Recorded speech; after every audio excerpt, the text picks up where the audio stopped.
Hello everyone, we hope that you all are doing amazing. तो दोस्तों, we all know इस बार CDS का पेपर का लेवल हाई था, राइट? दोस्तों, इस वीडियो में हम क्या देखेंगे? हम देखेंगे आप कौन से ज्योग्राफी के क्वेश्चन एनसीईआरटी सॉल्व कर सकते थे या फिर पीवाईक्यू के बेसिस पे सॉल्व कर सकते थे, राइट? तो चलिए हम हमारा वीडियो स्टार्ट करते हैं। ओके, देखो आपका फर्स्ट क्वेश्चन क्या है? Which of the following statement is are correct? देखो, ये जो आपका क्वेश्चन है ना, ये आप पीवाईक्यू के बेसिस पे ही राइट करके आ सकते थे।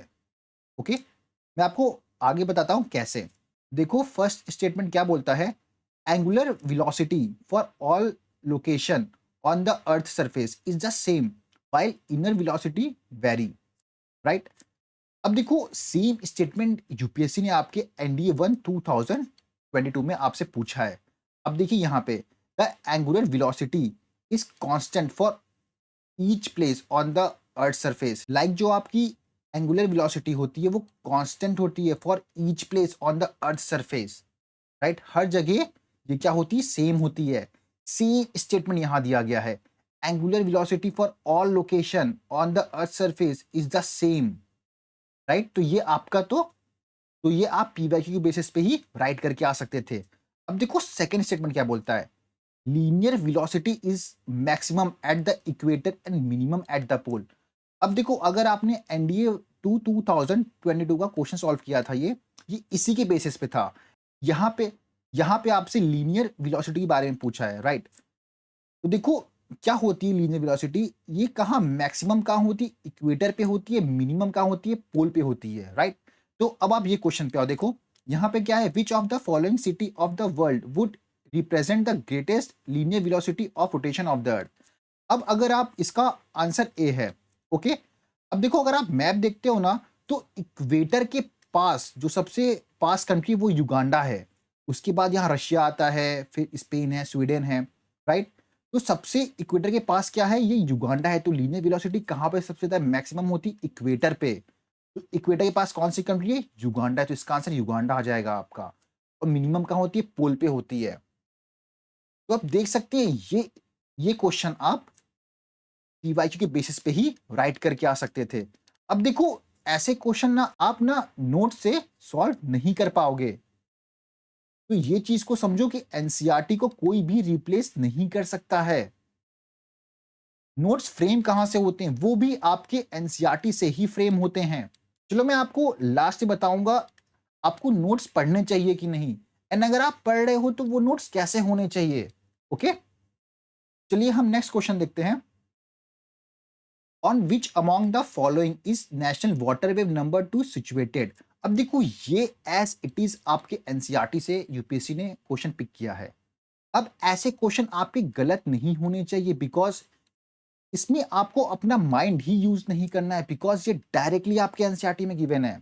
मैं आपको हमेशा बोलता हूं, बॉक्स बहुत ज्यादा इंपॉर्टेंट होते हैं। ओके, तो बॉक्स को मिस मत किया करो, चाहे हिस्ट्री, ज्योग्राफिक, साइंस, सारे सब्जेक्ट के लिए बॉक्स इंपॉर्टेंट है। अभी आप आगे देखिएगा, बहुत सारे क्वेश्चन आपको बॉक्सेस से ही मिलेंगे। ओके, तो देखिए इसका आंसर सी आ जाएगा, बिकॉज यहाँ पे क्या नेशनल वाटरवे नंबर 2 पूछा गया है। तो ये क्या जदियातू डुबरी ये स्ट्रेच करता है। ओके, एंड ये कौन से रिवर से कनेक्टेड है? ये ब्रह्मपुत्र से है, राइट? इस तरह आपको नेशनल वाटरवे 1, 2, 3, 4 एंड 5 के बारे में देख लीजिएगा। नेक्स्ट टाइम यूपीएससी आपसे मैथ्स का कॉलम पूछ सकता है या फिर इनकरेक्ट पूछ लेगा, राइट? एंड आपके दिमाग में आ रहा होगा, सर क्या यूपीएससी ने ऑलरेडी इससे क्वेश्चन पूछा है कभी? तो डेफिनेटली आपकी सीडीएस 2008 एनडीए 2010 में क्वेश्चन पूछा गया। आप देखिए, सदिया तो Dhubri stretch of river Brahmaputra. बस क्वेश्चन का पैटर्न अलग है, राइट? तो देखिए, पीवाईक्यूज बहुत ज्यादा इंपॉर्टेंट रोल प्ले करते हैं, एंड हमने हमारे पेड ग्रुप में नेशनल वाटरवे 1 को करवाया था आपसे। ओके, तो देखिए नेक्स्ट क्वेश्चन क्या है हमारा? Which one of the following biosphere reserve is spread over the 3 state in India? अब देखो, नीलगिरी, इस पे यूपीएससी ने बहुत बार क्वेश्चन पूछा है। लाइक इस थीम पे बात कर रहा हूं, नीलगिरी पे अलग अलग टाइप के क्वेश्चंस पूछे हैं, राइट? तो देखो, ये ना 3 स्टेट में है। कहां कहां पे? Tamil Nadu, Kerala and Karnataka. And next time UPSC कैसे क्वेश्चन पूछ सकता है, जैसे कि हमने आपको फ्रेम करके दिया था, विच one of the following state share boundary with the Nilgiri biosphere reserve. इसका यूपीएससी आपको ऑप्शन दे देगा, तो आपको आप पता होना चाहिए कर्नाटका, केरला एंड तमिलनाडु, राइट। तो आप देखो, आप इस तो आप इस क्वेश्चन से क्या सीखते हो, क्वेश्चन ऐसे भी पूछ सकता है यूपीएससी, अगली बार आपसे स्टेट का नाम पूछ लेगा, राइट। तो ऐसे टैकल करने के लिए रेडी रहा करिए, ठीक है। ये वैसे 11th की बुक है, ओके, 11th क्लास की। तो इस तरह यहाँ और भी दिए गए हैं, तो आप बायोस्फीयर को देख लीजिएगा, एंड जो कि न्यूज में मेंशन रहती है ना, प्लीज उसे आप नोट डाउन करते हुए चलिएगा, ओके। देखिए नेक्स्ट क्वेश्चन है हमारा, which of the following statement regarding ice cap climate is are correct. अब देखो ये क्वेश्चन ना इजी है, मैं इसको नहीं बोलूंगा हार्ड है, जिस बच्चे ने एनसीईआरटी पढ़ी है उनके लिए इजी है, लेकिन अगर आप नोट्स पढ़ के जा रहे हो डेफिनेटली आप ऐसे क्वेश्चन को अटेम्प्ट नहीं कर पाओगे, बिकॉज यहाँ पे यूपीएससी आपका कॉन्सेप्ट चेक करता है, ओके। देखो थर्ड क्वेश्चन तो राइट है, इसमें कोई डाउट नहीं है, लेकिन मोस्ट ऑफ आप कंफ्यूज होगे फर्स्ट ऑप्शन में, और वो भी लेटर में आप कंफ्यूज होगे। तो देखो यहाँ पे क्लियरली एनसीईआरटी मेंशन है कूपन्स क्लाइमेट के क्लासिफिकेशन में कि जो कोल्ड क्लाइमेट होता है पोलर आइस कैप का, इसको EF डिनोट किया जाता है, राइट। तो आप देख सकते हैं in the Koppen's climate classification the ice cap climate is signified by the letter EF, तो ये आपका राइट हो जाएगा। एंड देखो ये हमारा पेड ग्रुप है TPF सीडीएस के लिए, यहाँ पे 30 बच्चों ने इस क्वेश्चन को अटेम्प्ट किया था। हमने यहाँ क्या पूछा था, विच of the following is not correct about tundra climate reason, ठीक है, हमने यहाँ पे टुंड्रा पूछा है, एंड यहाँ पे हमने स्टेटमेंट वाइज आपसे पूछा, लेकिन जो थर्ड स्टेटमेंट था हमने क्या किया, it is denoted as EF as per Koppen classification. तो EF तो किसके लिए था, ये तो आपका पोलर आइस कैप के लिए था। अब जिस बच्चे ने इसको अटेम्प्ट किया है 30 बच्चों ने, तो ये डेफिनेटली क्वेश्चन राइट करके आए होंगे। आप देख सकते हैं कि हमने यहां भी मेंशन किया था आपके लिए, राइट। तो देखो इस टाइप के क्वेश्चन यूपीएससी आपसे फ्यूचर में पूछेगा, तो ऐसे क्वेश्चन को टैकल करने के लिए रेडी रहो। अब ये वन वर्ड का जमाना गया कि डायरेक्टली यूपीएससी आपसे क्वेश्चन पूछ रहा है। आपको आपके कॉन्सेप्ट बहुत ज्यादा मैटर करते हैं, आप पे क्लियर होना चाहिए कॉन्सेप्ट, और वो कब होंगे, जब आप एनसीईआरटी को अच्छे से पढ़ोगे, हर एक लाइन, ओके। तो नेक्स्ट क्वेश्चन है हमारा, identify the type of cloud. देखो यहाँ पे हमें क्लाउड के कुछ फीचर्स दिए गए, हमें आइडेंटिफाई करना है वो कौन सा क्लाउड है, राइट। देखो अगर देखो ये क्वेश्चन भी मैं आपके लिए इजी ही बोलूंगा, क्यों, देखो एनडीए 2012 में यूपीएससी ने आपसे ऑलरेडी क्वेश्चन पूछ चुका है इस पे, mackerel sky is associated with cloud type, right, and same यहाँ पे आपको दिया गया है, one of its type is called mackerel sky. अब जिस बच्चे ने पीवाईक्यू को अटेम्प्ट किया है डेफिनेटली वो इसका आंसर डी मार्क करके आ सकता है। अब पता है यहाँ पे दो टाइप के बच्चे ये वीडियो देख रहे होंगे, एक जो सुन लेंगे कि हाँ इसका आंसर डी है, यहां से एनडीए 2012 में क्वेश्चन आया हुआ था, पहला ये, अब वो चले गए वीडियो बंद कर दिए। सेकंड टाइप के बच्चे वो देखेंगे कि यहाँ पे फर्स्ट एंड सेकंड भी तो स्टेटमेंट है, नेक्स्ट टाइम क्या यूपीएससी यहां से क्वेश्चन फ्रेम कर सकता है, तो डेफिनेटली कर सकता है। अभी आपने ऊपर फर्स्ट क्वेश्चन ही मैंने आपको दिखाया जो कि पीवाईक्यू से ही सॉल्व हो गया इजीली, एंड ऐसे यूपीएससी आगे भी क्वेश्चन पूछेगा जो कि पीवाईक्यू के बेसिस पे ही वो फ्रेम कर देता है, राइट। तो क्वेश्चन पे फोकस किया करो आप लोग, ओके। देखो नेक्स्ट क्वेश्चन है हमारा, identify a type of drainage pattern. देखो हमें यहाँ पे ड्रेनेज पैटर्न को आइडेंटिफाई दिया करना है, और यहाँ पे उसके फीचर्स दिए गए हैं, ओके। अब देखो ये क्वेश्चन थोड़ा ट्रिकी है, लेकिन अगर अपने प्रेजेंस ऑफ माइंड से सॉल्व करते हो डेफिनेटली आप इसे राइट कर सकते थे। कैसे, मैं आपको बताता हूँ। देखो ये ड्रेनेज चैप्टर है, वहां पे आपको बॉक्स दिया गया है एक, यहां से ऑलरेडी यूपीएससी ने क्वेश्चन पूछा है, आप सबको पता होगा, ओके। तो यहाँ देखो फर्स्ट स्टेटमेंट क्या है, that drainage pattern resembling the branches of tree is known as dendritic, ठीक है। अब मेरे को अब आपको फोकस कहाँ करना है, ब्रांचेस ऑफ ट्री, ठीक है। देखो इसका क्या होता है, ये पैटर्न कैसा होता है, समझ लो ये ब्रांच, ये एक ट्री है, ठीक है। अब इसके बहुत सारे ब्रांचेस हैं, ओके। अब यही इसको समझ लो, अब ये रिवर होगी, ठीक है। अब ये बहुत सारे ब्रांचेस इसके मिल रहे हैं, सेम इसका मतलब ये है ब्रांचेस ऑफ ट्री, ओके। अब यहाँ क्वेश्चन में क्या दिया गया है आपको, देखिए ये स्टेटमेंट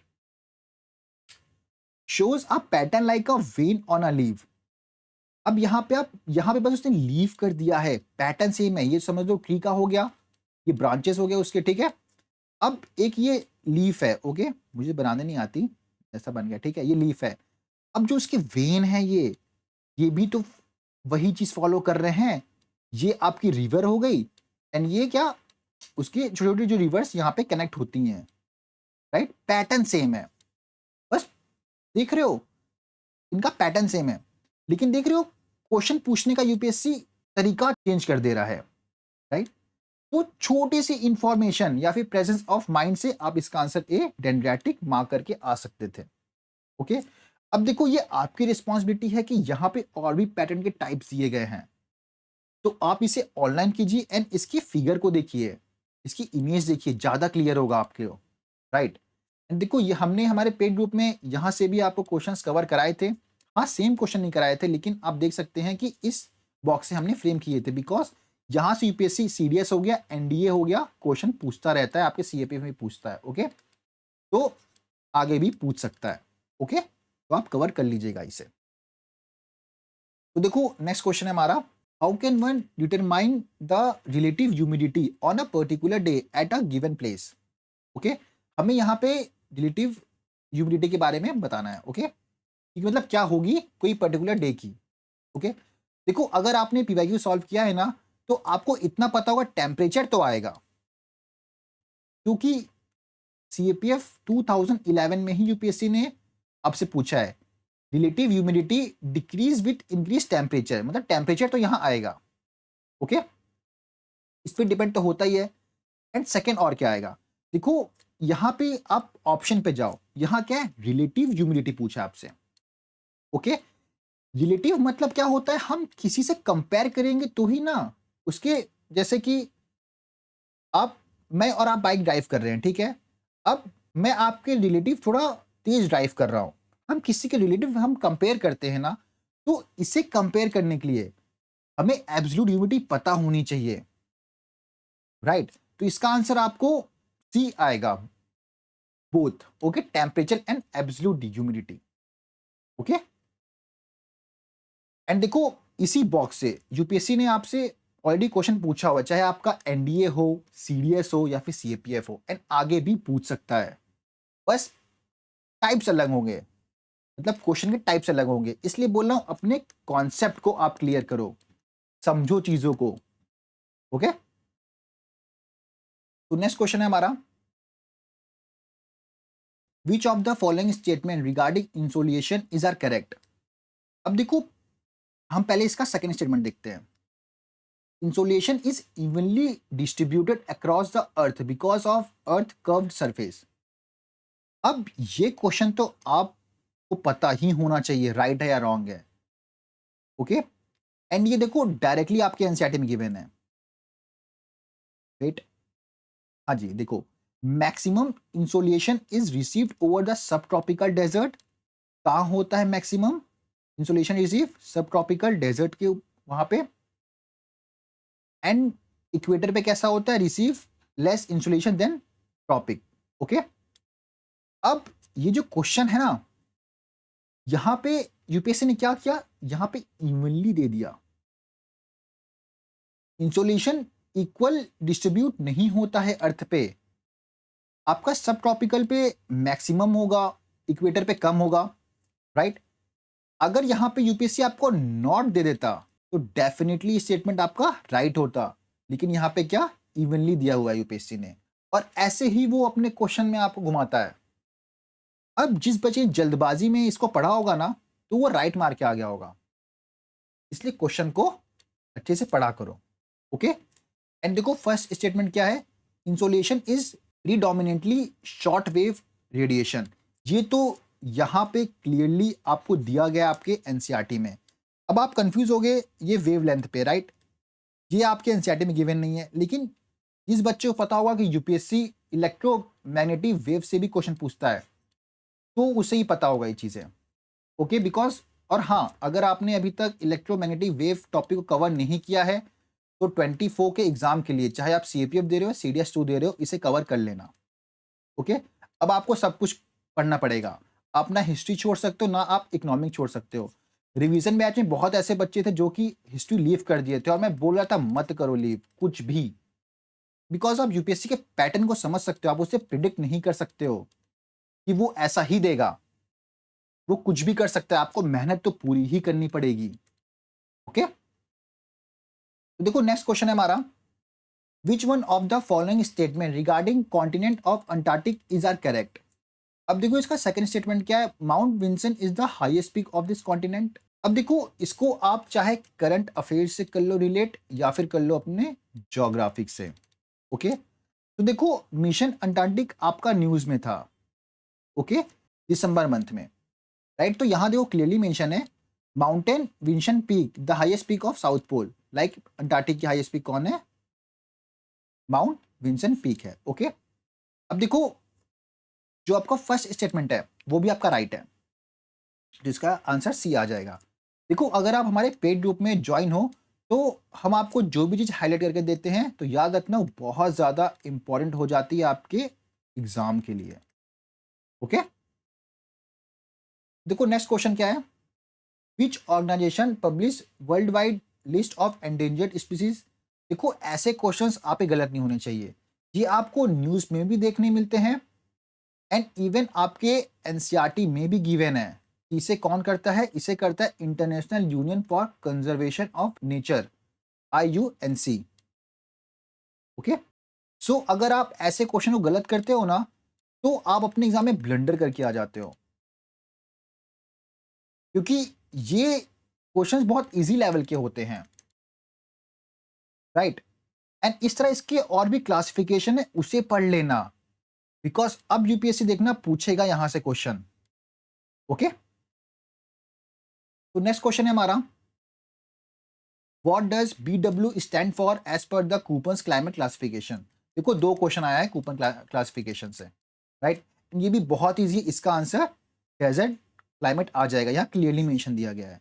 यूपीएससी पहले भी आपसे इस पे क्वेश्चन पूछा है, तो ऐसे क्वेश्चंस आपके गलत नहीं होना चाहिए, राइट। देख रहे हो बॉक्सेस कितना ज़्यादा इंपॉर्टेंट हो जाता है। अच्छा देखो मैं क्या करूँगा, अभी आपका CPF का पेपर है, राइट, उसके बाद CDS 2 होगा, तो जो भी पेड मेंबर है ना, हम क्या करेंगे, हम आपको एनसीईआरटी की हाईलाइट प्रोवाइड करेंगे। कैसे हाईलाइट होगा, सिर्फ बॉक्सेस के, बिकॉज हम देख रहे हैं कि यूपीएससी आपको बॉक्सेस से क्वेश्चन पूछ रहा है, मतलब 2 या 3 तो क्वेश्चन होते ही होते हैं, राइट। तो वो अगर बॉक्सेस से आ रहे हैं तो क्या दिक्कत है, पढ़ने में क्या जा रहा है, राइट। तो चाहे वो साइंस हो, हिस्ट्री एंड ज्योग्राफिक, हम इन 3 सब्जेक्ट के आपको हाईलाइट्स प्रोवाइड करेंगे, राइट। तो देखो नेक्स्ट क्वेश्चन है हमारा, which of the following statement regarding barrier island is are correct. अब देखो ये क्वेश्चन सॉल्व करने के ना आपके कॉन्सेप्ट होना चाहिए क्लियर, आपको पता होना चाहिए ऑफशोर बार क्या होता है, बैरियर बार क्या होता है, बीचेस क्या होते हैं, स्पिट्स क्या होता है, राइट। तो अगर आपको इन सब चीज़ों के बारे में पता है तो आप इजीली इसको सॉल्व कर सकते हो, आपको पता होना चाहिए लगून क्या है, राइट। इसका थर्ड स्टेटमेंट देखो, सच लोकेशन लाइक जो बैरियर आइलैंड होते हैं ना, ऐसे जो लोकेशन क्या होते हैं, हैजार्ड होते हैं सेटलमेंट के लिए, क्योंकि यहाँ पे इजिली स्टॉर्म्स आ जाते हैं, सुनामी आ जाते हैं, राइट। देखो पहले समझ लो ये आपका वाटर है, ठीक है, इसके नीचे क्या होता है, पहले तो होता है आपका ऑफशोर बार्स होते हैं, लाइक जो वेव्स आते हैं ना वो यहाँ पे सेडिमेंट डिपॉजिट करके चले जाते हैं। उसके बाद जब ये डिपॉजिट होते होते जब ये वाटर के ऊपर दिखने लगते हैं ना, तब हम इसे क्या बोलते हैं, बैरियर बार बोलते हैं। ओके, तो देखो यूपीएससी आपसे नेक्स्ट टाइम ऐसे क्वेश्चन पूछ सकता है कि विच one of the following landform feature provide the first defence against tsunami. तो ये क्या होते हैं, ये ऑफशोर्स बार होते हैं, अगर सुनामी वाटर आ रहा है ना यहाँ से तो ये इसे ब्रेक कर देते हैं। बिकॉज आप बताइए वेव्स कैसे मूव करते हैं, मुझे आप ये बताइए, ठीक है। ये आपके एनसीईआरटी से ही क्वेश्चन फ्रेम है। ओके, तो नेक्स्ट टाइम ऐसे क्वेश्चन पूछ सकता है, ठीक है। तो देखो नेक्स्ट क्वेश्चन है हमारा, व्हाट इज कल्चरेबल वेस्टलैंड। अब देखो ये भी क्वेश्चन आपका गलत नहीं होना चाहिए, क्योंकि कि एज इट इज हर एक पूरा का पूरा स्टेटमेंट यूपीएससी ने उठा के दिया है। इसका आंसर डी आ जाएगा। ये कैसे लैंड होते हैं, any land which is left fallow, मतलब uncultivated for more than 5 year is included in this category. 5 साल से ज्यादा के लिए अगर हम इसको खाली छोड़ देते हैं तो ये कैसे लैंड हो जाते हैं, ये कल्चरेबल वेस्टलैंड के कैटेगरी में आ जाते हैं। ओके, इस तरह और भी ये भी पता है कि बॉक्सेस में दिया गया आपको, अगर आप देखोगे तो आपके 12th की बुक में, तो बॉक्सेस को मिस मत करना। ओके, हम देखो ज्योग्राफी के लिए ना 11th की दोनों बुक एंड 12th की दोनों बुक, जितने भी बॉक्सेस होंगे ना मैं आपको अपने पेड ग्रुप में करवाऊंगा, मतलब मार्क करके आपको दे दूंगा, ये पढ़ो, ये इंपॉर्टेंट है, राइट। तो देखो नेक्स्ट क्वेश्चन है हमारा, which set of vegetables is underground stem और modified stem of a plant. तो इसका आंसर आपका सी आ जाएगा, potato, onion and garlic. Okay, next question है, which green house gas has a maximum average residence time in the atmosphere. Okay, देखो पहले तो हमें पता है CO2 होता है, राइट, एंड देखो सेकंड इसका CFC तो शायद नहीं आएगा, इसका आंसर सी आएगा आपका N2O। ओके, हमने ऑनलाइन देखा तो इसका कुछ 120 या 130 ईयर था। ओके, तो इसका आंसर सी आ जाएगा आपका। नेक्स्ट क्वेश्चन है, which of the following pair is not correctly matched. अब देखो पता है क्या होता है, मैं आपको हमेशा बोलता हूँ जहाँ पे नॉट करेक्ट पूछता है ना, उसमें से एक ऑप्शन आपका नॉट करेक्ट होता है लेकिन बाकी आपके राइट होते हैं। नेक्स्ट टाइम बेटा, अब देखो नेक्स्ट टाइम यूपीएससी आपको यहां से क्वेश्चन फ्रेम करके दे सकता है, पूछ लेगा। ओके, तो इन तीनों को आप नोट डाउन कर लीजिएगा।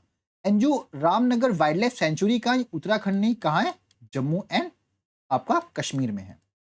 ओके, सो नेक्स्ट क्वेश्चन है हमारा, which of the following is related to global dimming. अब देखो ग्लोबल डिमनिंग में यूपीएससी ने आपसे CDS1 2013 में ऑलरेडी क्वेश्चन पूछा है और इस बार आपसे वापस पूछ लिया। अब देखो ये होता क्या है, अब आप इसको ये समझो, ये आपका सन है, ओके, ये आपका अर्थ है, एंड यहाँ पे कुछ एरोसोल्स होंगे या पार्टिकल्स प्रेजेंट होते हैं, राइट। नॉर्मली क्या होता है, आपका सन रेज या फिर इंसुलेशन आती है, फिर आपका अर्थ पे आती है, फिर रिफ्लेक्ट बैक होके ऊपर चली जाती है। Okay, normal condition. अब आपका ग्लोबल डिमनिंग में क्या होगा, डिमिंग में देखो ये आपका सन है, अब ये जो यहाँ पे क्या होगा, यहाँ जो पार्टिकल्स हैं जो कि आपके पार्टिकुलेट्स हैं लाइक एरोसोल्स हैं, ये इंक्रीज हो जाएंगे।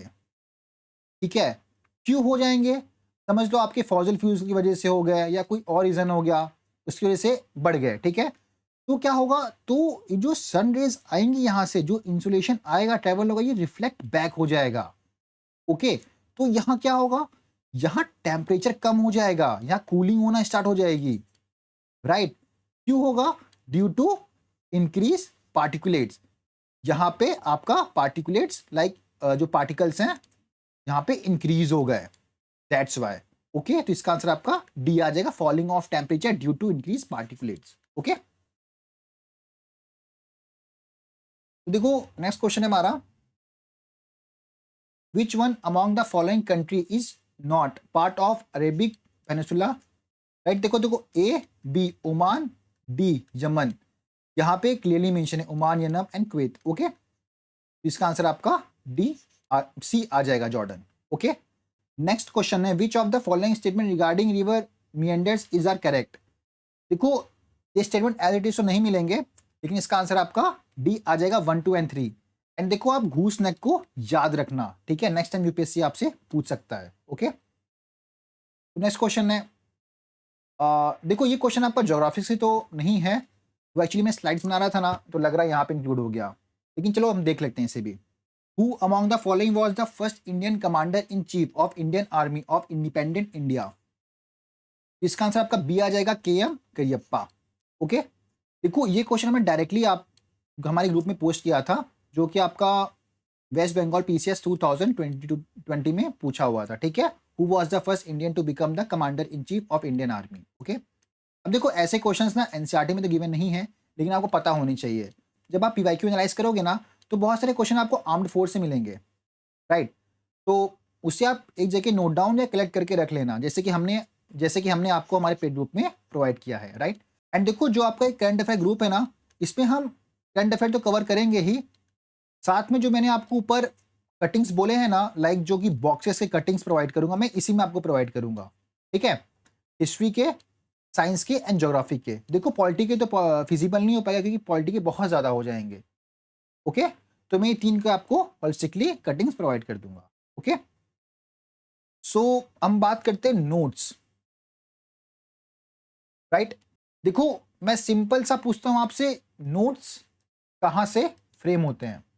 लाइक कोई भी XYZ आपको नोट्स प्रोवाइड कर रहा है, वो कहां से वो नोट्स को बना के देंगे? एनसीईआरटी। एनसीईआरटी एक ऐसा लौता सोर्स है जहां से हर कोई नोट्स फ्रेम करता है, राइट। तो आप नोट्स के पीछे क्यों भागते हो? आप एनसीईआरटी ही पढ़ो ना। नोट से आपको डायरेक्टली क्वेश्चन देखने मिलेंगे, लेकिन स्टेटमेंट वाइज और आप एक कॉन्सेप्ट, ये दो आपको सिर्फ नोट्स एनसीईआरटी ही प्रोवाइड करेगा, राइट। कोई भी नोट्स आपको ये स्टेटमेंट एंड कॉन्सेप्ट नहीं प्रोवाइड कर पाएंगे। नोट्स क्या होता है, जब एग्जाम के 10 दिन बचते हैं ना, तो जो चीज हमें नहीं आता ना, हम उसके नोट्स बनाते हैं। वो 10 दिन हम वो रिवाइज करते हैं जो कि बहुत ज्यादा इंपॉर्टेंट होता है, जहां पे हम कंफ्यूज हो रहे होते हैं, हम उसके नोट्स बनाते हैं। हमें एग्जाम देने नोट्स पढ़ के नहीं जाना है, हमें एनसीईआरटी फॉलो करनी है। हर एक लाइन, हर एक वर्ड मैटर करता है एनसीईआरटी का। आपने ऊपर देखा, एनसीईआरटी बॉक्सेस से डायरेक्टली क्वेश्चन पूछ रहा है आपसे, तो क्यों नहीं हमें एनसीईआरटी को ही फॉलो करना है? क्यों हम नोट से पीछे भागते हैं, राइट। तो नोट्स को छोड़ो और सिर्फ एनसीईआरटी प्लस पीवाईक्यू इस पे फोकस करो। ओके, तो एनसीईआरटी एंड पीवाईक्यू को अच्छे से आप उस पे फोकस करो, एंड एन नंबर्स ऑफ ना पीवाईक्यू सॉल्व कर लो। आप खुद सोचो, कोई एक सब्जेक्ट है, ज्योग्राफिक ले लो, ठीक है, आप उस सब्जेक्ट में से 2000 क्वेश्चन सॉल्व कर रहे हो, तो क्या लगता है आपको, आप एक हैबिट डेवलप नहीं हो जाएगी क्वेश्चन फास्ट रीड करने की, अटेम्प्ट करने की? आप एलिमिनेशन मेथड नहीं यूज कर पाओगे, या फिर उस टाइप के क्वेश्चन आपको और एग्जाम में देखने मिल रहे हैं तो आप नहीं सॉल्व कर पाओगे। आप जितनी ज्यादा प्रैक्टिस करोगी उतना ज्यादा बेनिफिट होगा आपको एग्जाम में, बिकॉज प्रैक्टिस क्या करती, एक तो आपको नई चीजें बताएगी कि हाँ ऐसी भी चीजें एनसीईआरटी में मेंशन है। सेकंड चीजें क्या बताएगा, वो आपकी रिकॉलिंग पावर इंक्रीज करता है। एग्जाम में आपको रिकॉलिंग पावर बहुत ज्यादा बेनिफिट करेगी। ओके, तो नोट्स के पीछे एट लास्ट देखो, मुझे यही बोलना है, नोट्स के पीछे मत भागो, आप सिर्फ एनसीईआरटी को अच्छे से पढ़ लो। ओके, एंड इस बार हिस्ट्री एंड इकोनॉमिक को छोड़ के मत जाना। चलो फिर, थैंक यू। एंड या वन मोर थिंग, आपका सीएपीएफ का रिवीजन बैच सून लॉन्च हो जाएगा। ओके, चलो फिर, thank you guys, best of luck.